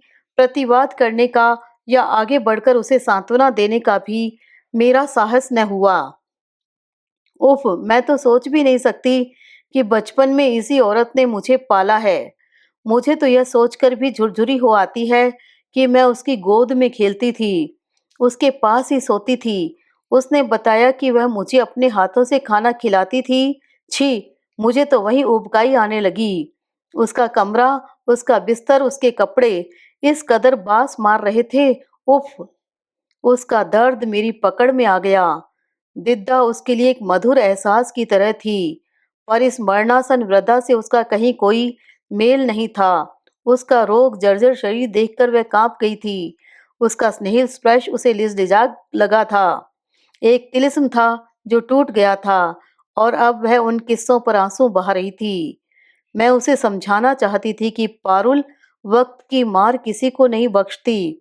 हम सब धीरे धीरे काल के उसी अंधकूप की ओर बढ़ रहे हैं जहां सब कुछ विरूप हो जाता है, नष्ट हो जाता है। पर जीवन की नश्वरता का दर्शन समझने की भी एक उम्र होती है। पारुल तो अभी उम्र के उस दौर में थी जहाँ सब कुछ रसमय और रंगीन होता है। उसके लिए तो भविष्य का अर्थ विकास है, विनाश नहीं। वह इस कड़वे सच को, असुंदर यथार्थ को कैसे स्वीकारेगी? वह फिर लौट गई अपनी उसी कारा में जो उसने स्वयं निर्माण की थी। मैं फिर दूर फेंक दी गई। पहले भी हम दोनों में बोलचाल नहीं थी, पर तब इतना असहज नहीं लगता था। पर एक बार करीब आने के बाद फिर उसी स्थिति में लौट जाना बहुत क्लेशकारक लगता था। उसके पापा अक्सर छेड़ देते, क्यों, युद्ध विराम समाप्त हो गया, संधि वार्ता विफल हो गई? तो मैं गुस्से में यह भी न कह पाती कि आप ही की नजर लग गई। बस शर्म से सिर झुका लेती। जीवन फिर पुराने ढर्रे पर चल पड़ा था। एक रस और निरानंद। घर फिर द्वीपों में बंट गया था। इस बीच कई पर्व त्योहार आए, पर कोई हमें उल्लसित न कर सका। उल्टे वे हमें और अवसाद से भर गए। 30 सितंबर को पारुल का जन्मदिन था। मैं मन ही मन कब से उसकी प्रतीक्षा कर रही थी। अच्छा खासा हंगामा करने का प्लान था। सारी तैयारी भी कर रखी थी। पारुल ने बातों ही बातों में बताया कि अरसे से उसका जन्मदिन घर पर नहीं मना है। इतने दिन तक तो वह हॉस्टल में ही थी। पिछले साल पापा को याद ही न रहा। मैंने तय कर लिया था कि इस बार इतने सालों की कसर निकाल दूंगी, पर मेरा सोचा कुछ नहीं हुआ। पारुल ने साफ इनकार कर दिया। मैंने उसके लिए प्यारी सी ड्रेस खरीदी थी जो उसने नहीं पहनी। उसके लिए 3 रंगों वाला नाव के आकार का केक बनाया था जो उसने नहीं काटा। उसकी सहेलियों के लिए कलात्मक निमंत्रण पत्र बनाए गए थे जो उसने नहीं भेजे। मेरी सारी मेहनत व्यर्थ हो गई। दशहरे पर हम लोगों ने जबलपुर जाने का कार्यक्रम बनाया। उसने मना कर दिया। दीपावली पर हमने पूरे घर का रंग रोगन करवाया, पर उसने अपना कमरा खाली नहीं किया। मैंने रंगोली से पूरा आंगन पूर दिया, और उसने झांक कर भी नहीं देखा। घर में मैंने मिठाइयों के ढेर लगा दिए, पर उसने प्रशंसा का एक शब्द नहीं कहा। भैया दूज पर मैंने खास तौर से डॉक्टर प्रसाद के परिवार को आमंत्रित किया, पर उसने बच्चों का टीका नहीं किया। पहले की भांति अब वह मुझ पर फुफकारती तो नहीं थी, पर अपनी उपेक्षा से मेरे हर प्रयास को विफल कर रही थी। मेरी 4-5 महीने की लंबी छुट्टी समाप्त होने को थी और मेरा मन फिर से ज्वाइन कर लेने को हो रहा था। इस ऊब से बचने का और कोई उपाय भी तो नहीं था। मैं ईश्वर को धन्यवाद दे रही थी कि उसने मुझे समय पर सद्बुद्धि दी, नहीं तो मैं एकदम इस्तीफा देकर ही आ रही थी। ईश्वर से ज्यादा धन्यवाद तो भैया भाभी को और अपने सहयोगियों को देना चाहिए। उन्हीं लोगों ने मुझे सलाह दी थी कि फिलहाल लंबी छुट्टी ले लो, और देखो, इस उम्र में एडजस्टमेंट बहुत कठिन होता है। नौकरी छोड़ दोगी तो लौटने का भी रास्ता नहीं रहेगा। एक पारुल की बात छोड़ दी जाती तो इस घर में मुझे सुख ही सुख मिला था, पर उस एक दुख ने सारे सुख का स्वाद छीन लिया था। निश्चय और अनिश्चय के बीच झूलती हुई मैं एक दिन सचमुच इंदौर पहुंच जाती कि बीच में ही एक हादसा हो गया। उस दिन मैं रोज की तरह किचन में व्यस्त थी कि ये आए और गंभीर स्वर में बोले, प्रसाद का फोन है तुम्हारे लिए। मैं चौंक पड़ी। मेरे लिए? धड़कते दिल से रिसीवर उठाया। हेलो भाभी, बुरी खबर है। क्या? मैंने कांपते स्वर में पूछा। पूजनीय दिद्दा चल बसी। मैं स्तब्ध रह गई। भाभी, कुछ कहिए भी। क्या करना है? अब कहने को या करने को रहा ही क्या है? मेरा मतलब है, should we tell the kid? No, definitely not. She is just a kid, you know. अच्छा, अब आप इनसे बात कीजिए। मेरी कढ़ाई जल रही है। चोंगा इनके हाथ में देकर मैं भागने ही वाली थी कि इन्होंने हाथ पकड़कर रोक लिया। प्रसाद से 2 मिनट बात करके फ़ोन रख दिया और मेरी तरफ मुखातिब हुए। उनकी मुद्रा से मैं समझ गई कि मैं कटघरे में खड़ी हूँ। जलती हुई आंखों से उन्होंने पहला प्रश्न दागा, प्रसाद ने यह खबर पहले तुम्हें क्यों दी? मुझे भी तो दे सकता था। यह बात आप उन्हीं से पूछते तो ठीक रहता। उससे तो खैर पूछना ही है, पर तुम यह बताओ, इस औरत की मौत से तुम्हारा क्या वास्ता है? ओफो, मेरा क्या वास्ता होगा? वे बस मुझसे इसलिए पूछ रहे थे कि पारुल को बताना है कि नहीं। मैंने कह दिया कि कोई जरूरत नहीं है। वह जब जिंदा थी, पारुल उन्हें देख आई थी बस। मैं रात में तो उस बच्ची को भेज नहीं सकती न। पारुल अस्पताल कब गई थी? गई थी एक दिन, प्रसाद लिवा ले गए थे। पर सुझाव किसका था? मेरा था। यही सुनना चाहते हैं ना आप? अब आप यह भी कहेंगे कि यह बात मुझसे क्यों नहीं कही गई। तो हुजूर, शुरुआत तो आप ही से की थी, पर आप तो उस नाम को सुनते ही भड़क गए थे। उस समय आप क्या यह सुनने की स्थिति में थे कि पारुल अपनी आया को भूल नहीं पाई है? अब भी वह उसे उतनी ही शिद्दत से याद करती है। क्या आपके पास यह सोचने समझने की फुर्सत थी कि वह अपनी दिद्दा के लिए कितनी बेचैन है? और आपकी उस फुर्सत का इंतजार मैं नहीं कर सकती थी, क्योंकि उस औरत के पास गिनती के दिन थे। आज मैं खुश हूँ कि आपकी नाराजगी का खतरा उठाकर भी मैंने यह पहल की। आपको और कुछ कहना है? क्या कहते बेचारे, मुंह लटकाकर रह गए। विजय के उन क्षणों में मैंने उन्हें यह नहीं बताया कि मेरी वह उदात्त कोशिश कितनी नाकाम रही है। मेरे आत्मविश्वास का दुर्ग कैसे भर भराकर गिर पड़ा है। उस दिन नाश्ता किए बिना ही वे घर से निकल गए। शायद मुझे दंड देने का इससे अच्छा तरीका उन्हें याद नहीं आया। सुबह के गए रात को लौटे, आते ही सीधे नहाने चले गए। मैं समझ गई कि दिवंगता को श्रद्धांजलि देकर लौटे हैं। अच्छा भी लगा। इतना हक तो उस गरीबनी का बनता ही था। अब मेरे सामने केवल एक समस्या थी, पारुल को बताऊं या न बताऊं? बताऊं भी तो कैसे? वह तो मुझसे रुख भी नहीं मिलाती। इतनी बड़ी बात एकदम मुंह फेर कर तो मारी नहीं जा सकती न। कुछ माहौल तो बनाना पड़ेगा, और इस स्थिति में यह संभव नहीं। और अगर न बताऊं तो कल को वह इसी बात पर आरोपों की झड़ी लगा देगी और मुझसे और दूर छिटक जाएगी। ट्रिंग ट्रिंग। रात के सन्नाटे में फोन की घंटी बजी तो मैं हड़बड़ाकर उठ बैठी। तब तक इन्होंने चोंगा उठा लिया था। जब तक वे बात करते रहे, मैं बदहवासी उन्हें देखती रही। रिलैक्स डार्लिंग, उन्होंने फोन रखते हुए कहा। डॉक्टर के घर में तो जब तक घंटी बजती रहती है। तुम्हें अब तक आदत नहीं हुई? धीरे धीरे ही तो होगी, मैंने झेंपते हुए कहा। दरअसल सुबह सुबह फोन पर वह खबर सुनी है न, तब से दिमाग खराब हो गया है। फिर कुछ रुककर पूछा, आप वहां गए थे न? हाँ, जाना तो था ही, गया भी। और कफन दफन का, मेरा मतलब है अंतिम संस्कार का सारा इंतजाम किया। क्यों, उनके परिवार वाले नहीं आए थे? आए थे, पर सबके सब हाथ हिलाते हुए चले आए थे। बॉडी कोई गांव भी ले जाना नहीं चाहता था। फिर यही सब करना पड़ा। चलिए, अच्छा ही हुआ, इसी घर से दाना पानी बंधा था उनका, आखिर तक निभ गया, यही खुशी है। और फिर कुछ क्षण रुककर बड़े साहस के साथ मैंने कहा, सुनिए, मुझे उनके बारे में कुछ बताएंगे? इस बार उन्होंने आंखें नहीं तरेरी और नहीं गुर्राए, बल्कि शांत स्वर में बोले, क्या जानना चाहती हो? यही कि वे कौन थी, कहाँ से आई थी, इस घर में उनका वजूद क्या था? ऐसा कोई लंबा चौड़ा इतिहास नहीं है। रमा के भतीजों की आया थी। रमा की बीमारी में यहाँ आई थी। खासियत बस यही थी कि जब तक मेरे ससुर जीवित रहे, उसकी तनख्वाह उस घर से ही आती रही। ऐसा क्यों? इसीलिए कि उस समय फुल टाइम आया रखने की मेरी हैसियत नहीं थी। हम लोग यानी मैं और अम्मा उसके लिए इतने उत्सुक नहीं थे। किसी तरह एडजस्ट ही कर रहे थे। पर रमा असुविधाओं में जीने की आदी नहीं थी। इसीलिए उसके पिताजी को दया आ गई। पर उनकी यह दया, यह मेहरबानी हमें बहुत महंगी पड़ी। क्यों? अपने ही घर में हम जैसे किसी के आश्रित हो गए। उसकी उपस्थिति हमें एक हीन बोध से भर देती थी।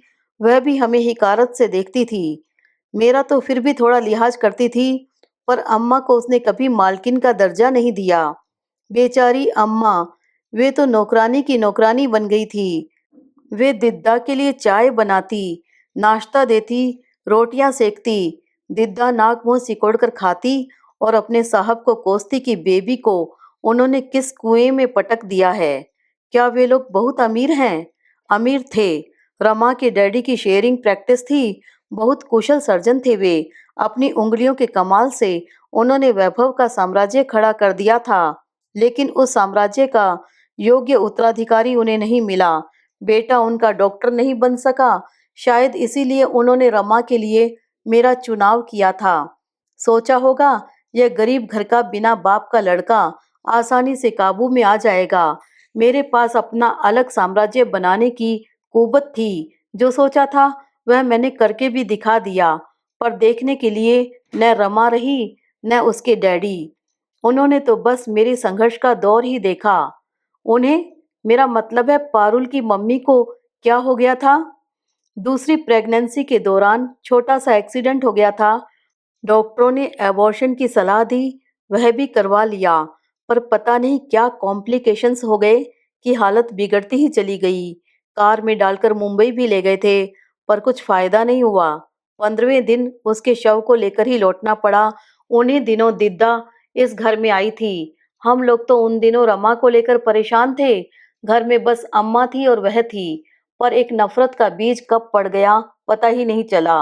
एक खाई सी थी दोनों के बीच, जो बढ़ती ही चली गई। रमा जब तक रही तब तक तो सब कुछ दबा ढका रहा, पर उसकी मृत्यु के बाद दोनों का परस्पर तिरस्कार और घृणा जैसे मुखर हो गए। बहुत कठिन दिन थे वे। मैं रमा के वियोग से आहत था। प्रैक्टिस की कशमकश जारी थी और इधर घर पर जैसे जंग छिड़ी हुई थी। मैं परेशान हाल घर लौटता तो यहाँ अदालत शुरू हो जाती। मैं बच्ची का ढंग से पता भी नहीं कर पाता। इन्हीं दोनों की चिक चिक मेरा दिमाग चाट जाती। दोस्त, रिश्तेदार और साथी, डॉक्टर रोज सलाह देते कि शादी कर लो, बच्ची बड़ी हो जाएगी तो फिर मुसीबत हो जाएगी। वह फिर आसानी से नई माँ को स्वीकार नहीं कर पाएगी। अम्मा भी इसरार करती, पर मेरी हिम्मत ही न पड़ती थी। घर में एक तीसरा मोर्चा खोलने की मेरी ताकत नहीं थी। 5 साल तक घर में यह नाटक चलता रहा और हम माँ बेटे बच्ची को बर्बाद होते देखते रहे। अत्यधिक लाड प्यार ने उसे जिद्दी और बिगड़ैल बना दिया था। उसमें गलत संस्कार पड़ रहे थे। वह दादी को तो किसी गिनती में ही नहीं लाती थी। बस थोड़ा बहुत मुझसे डरती थी। उसे डराना मुझे अच्छा नहीं लगता था, पर सोचता कि किसी का तो खौफ हो, नहीं तो लड़की हाथ से निकल जाएगी। फिर धीरे धीरे सब कुछ मेरी सहन शक्ति से बाहर होता चला गया। मैं समझ गया कि इस घर में इन दो औरतों का साथ रहना मुश्किल है।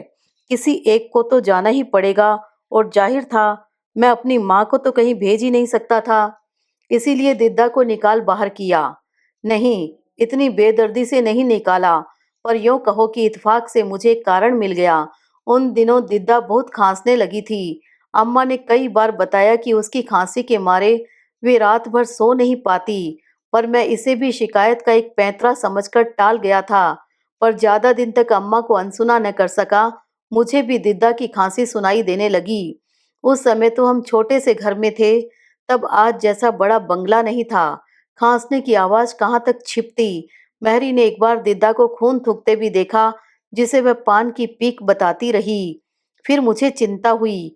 बड़ी मुश्किलों से निक्की का वास्ता देकर उसे डॉक्टरी जांच के लिए राजी किया। इन्वेस्टिगेशन के बाद मेरा शक सच निकला। उसे टीबी हो गई थी। लेकिन टीबी तो अब कोई लाइलाज बीमारी नहीं है, मैंने जैसे उन पर आरोप लगाते हुए कहा। लेकिन बीमारी तो है और इलाज भी करना पड़ता है। एक बार पता चल जाने के बाद क्या उसे घर में निक्की के पास रखा जा सकता था? मैंने उसे यहाँ टीबी अस्पताल में भर्ती करवा दिया।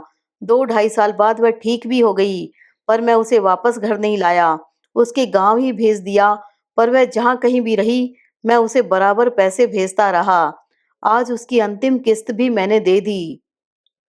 इतनी देर से मैं पेट के बल लेटकर कोहनियों पर सिर टिकाए उनकी बातें सुन रही थी। दिद्दा की कहानी का पटाक्षेप होते ही मैंने एक निश्वास भरा और करवट बदल कर लेट गई। मन बेहद उदास हुआ था, परंतु इस समय जिस अनजान अनदेखी वृद्धा के प्रति मन में करुणा उमड़ रही थी, वह दिद्दा नहीं, पारुल की दादी थी। बेचारी बेटे की शादी के कैसे कैसे अरमान संजोए बैठी होंगी, पर मिला क्या? दुख, निराशा और अपमान। रजनी जी, उसके बाद की कहानी नहीं सुनोगी? मैंने एकदम पलटकर उन्हें देखा। उसके बाद की मतलब? यह तो निक्की की आया की कहानी थी। निक्की की कहानी भी तो सुनो। वह मुझे मालूम है, मैंने उल्हाने के स्वर में कहा। दिद्दा चली गई तो उसे मामा के यहाँ भेज दिया। वहाँ मामा की पैनी जबान ने उसका जीना मुश्किल कर दिया। वहां से लौटी तो कर्कश बुआ के पल्ले पड़ गई। फिर उनसे भी नहीं संभली तो हॉस्टल में पटक दिया। यही न? तुमने तो 4 लाइनों में सारा इतिहास समेट कर रख दिया। और जानती हो, इसे जीने के लिए मुझे 8 लंबे साल लग गए हैं। और मैं उतना दुष्ट भी नहीं हूँ जितना तुम मुझे साबित करना चाहती हो। मैंने अपनी ओर से तो कुछ नहीं कहा। पारुल से जितना सुना था वही बता दिया। अब आप बताइए। यह हुई ना बात। जज को चाहिए कि पहले दोनों पक्षों को सुन ले और फिर फैसला करे। प्रोसीड, मैंने नाटकीय अंदाज में कहा। योर ऑनर, यह सच है कि दिद्दा की बीमारी के बाद मैंने निक्की को मामा के यहाँ भेज दिया था। उस घर में उसका हमेशा स्वागत ही हुआ है। रमा की मृत्यु के बाद तो उन्होंने बार बार कहलाया था, पर बच्ची के बिच्छों की कल्पना से ही मैं घबरा जाता था, इसीलिए भेज नहीं सका। जब मजबूरी में भेजने की नौबत आई, उस समय मेरे श्वसुर जी गुजर चुके थे। दुर्भाग्य से मेरी सास भी खाट से लग गई थी। घर में आमदनी तो शून्य हो गई थी और निक्की के मामा बिजनेस के नए नए प्रयोगों में बाप की कमाई फूंक रहे थे। निक्की की मामी यूं तो बड़ी अच्छी थी बेचारी, पर परिस्थितियों ने उन्हें परेशान कर दिया था। छोटे छोटे 3 बच्चे, घर में अपंग और बीमार सास, गिरती हुई माली हालत, दिमाग खराब करने के लिए यही बहुत था। उसमें पहुंच गई वह जिद्दी और बिगड़ैल लड़की। साल भर घर में जैसे कोहराम मचा रहा था।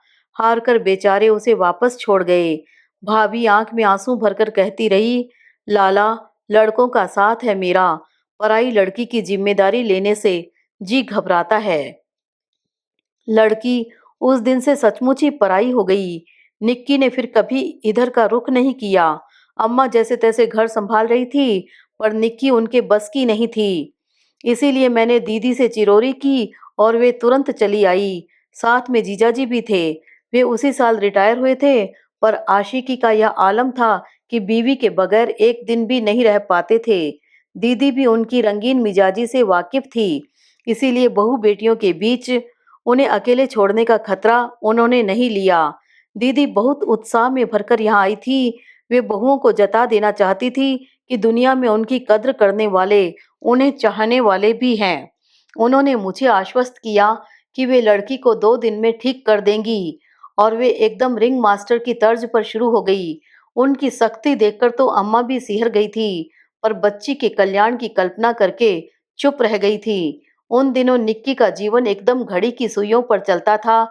समय पर सोना, जागना, रोज नहाना, दोनों वक्त कंघी करना, ब्रश करना, समय से स्कूल जाना, नियमित होमवर्क करना, दोनों वक्त ट्यूशन पढ़ना, इत्यादि इत्यादि।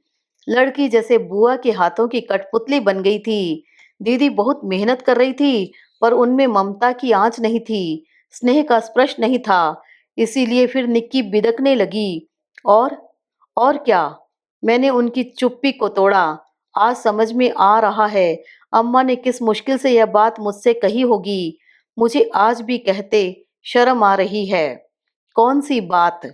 अम्मा अपने देवता स्वरूप दामाद के प्रति एकाएक शंकालु हो उठी थी। रसिया तो वे जन्म के थे, पर इतनी सी लड़की पर जोर डालेंगे यह नहीं सोचा था। सहज स्नेह से वंचित, लाड़ दुलार के लिए तरसती 10-12 साल की निक्की आसानी से उनके हाथ आ गई थी। वह दिन भर उनसे चिपटी रहती। दीदी देखती और सुलग उठती, अम्मा देखती और मन मसोस कर रह जाती। आखिर एक दिन अम्मा ने मुझसे कह दिया, बेटा, इन बूढ़ी आंखों में अब चौकीदारी करने की ताकत नहीं है। तू अगर लड़की को सर्वनाश से बचाना चाहता है तो किसी अच्छे से हॉस्टल में डाल दे, नहीं तो मैं सुख से मर भी नहीं पाऊंगी। अम्मा ने जीवन भर इतना सहा था कि मैं उनके दुखों का बोझ और बढ़ाना नहीं चाहता था। इसीलिए वही किया जो अम्मा ने चाहा था।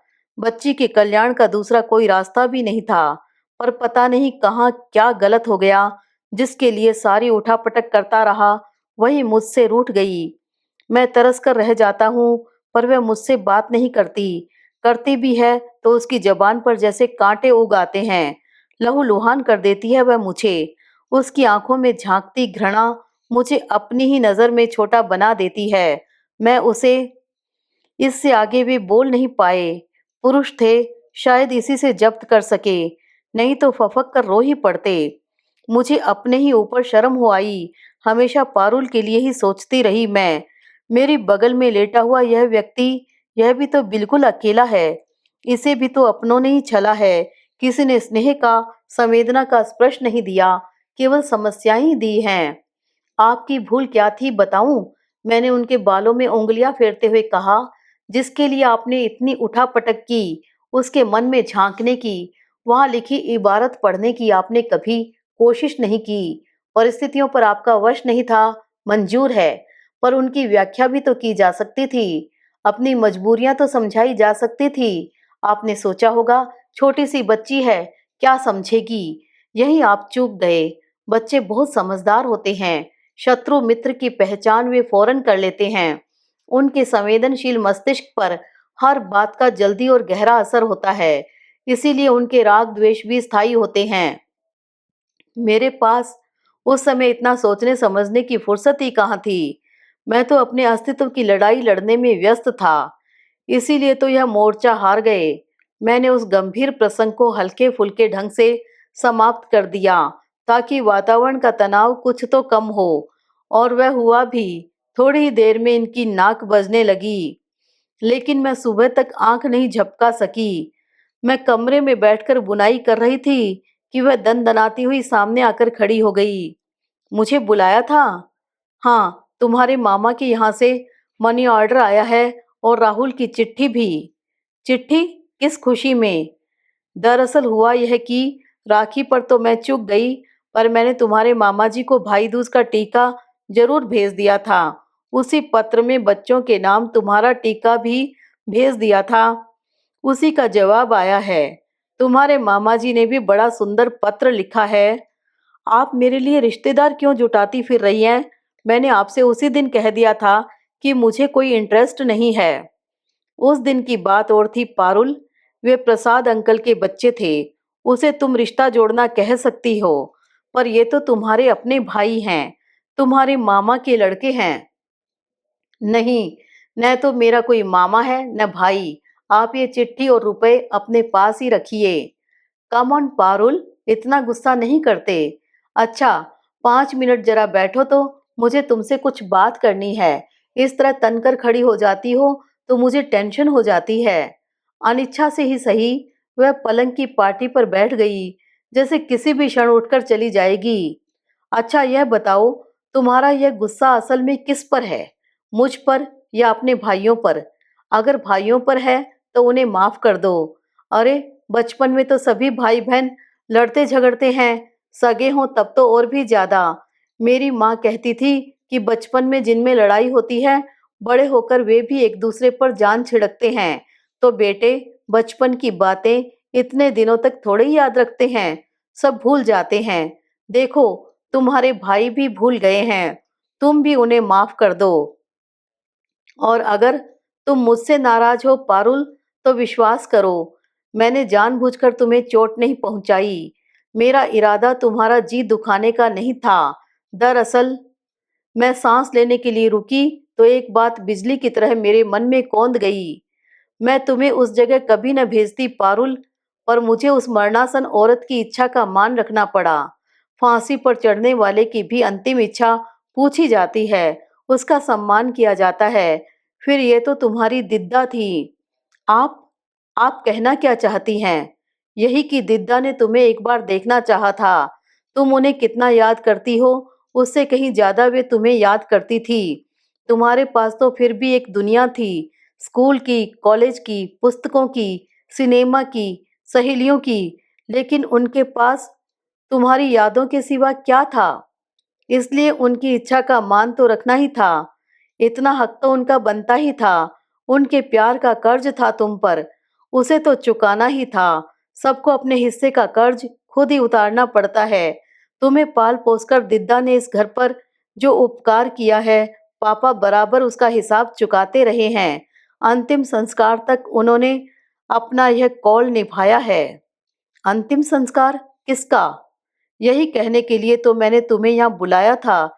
चिट्ठी तो कोई भी तुम्हारे कमरे में दे आता, पर यह खबर तो मुझे ही देनी थी न। पारुल, दिद्दा नहीं रही। उसका सिहरना मैंने साफ देख लिया। अच्छा हुआ जो तुम लोग उस दिन अस्पताल हो आए। तुम्हें देखने की बड़ी साध थी उन्हें। नहीं जाती तो मन में पछतावा रह जाता। वह पलंग की पाटी पर बैठी थी। धीरे से मेरे पास सरक आई। मम्मी, मुझे क्या फिर वहां जाना पड़ेगा? मैंने देखा उसके होंठ कांप रहे थे और चेहरे पर भय पुता हुआ था। मृत्यु से साक्षात्कार करने का हौसला कितनों के पास होता है। फिर यह तो लाख दिलेर ही सही थी तो एक नन्ही सी लड़की ही। उसके बदहवास चेहरे को देखकर मुझे प्यार हो आया। उसका चेहरा अपनी हथेलियों में थाम कर मैंने कहा, नहीं बेटे, तुम वहां क्यों जाओगी? प्रसाद अंकल ने कल पूछा भी था, पर मैंने साफ मना कर दिया। कहीं बच्चे भी ऐसी जगह जाते हैं? थैंक यू मम्मी, उसने कहा और धीरे से अपने को छुड़ा लिया। थोड़ी देर तक दीवार की ओर ताकते हुए चुपचाप बैठी रही। फिर सहमी सी आवाज में बोली, उस दिन उन्हें अस्पताल में देखकर मेरा मन कैसा तो हो गया था। वे बाहों में भरकर मुझे प्यार कर रही थी और मैं भागने के लिए छटपटा रही थी। वे मेरी बलाएं ले रही थी और मैं मन ही मन उन्हें कोस रही थी। उन्हें यह सब पता तो नहीं चला होगा न? उसका स्वर इतना करुण था कि सांत्वना देना जरूरी हो गया। उसकी पीठ पर हाथ फेरते हुए मैंने कहा, नहीं बेटे, उन्हें कुछ पता नहीं चला होगा, क्योंकि जो प्यार करते हैं वे आंख मूंद कर प्यार करते हैं। अपनों की गलतियां देखने वाली नजर ही उनके पास नहीं होती। सच मम्मी, उसने कहा और मेरी गोद में दुबक गई।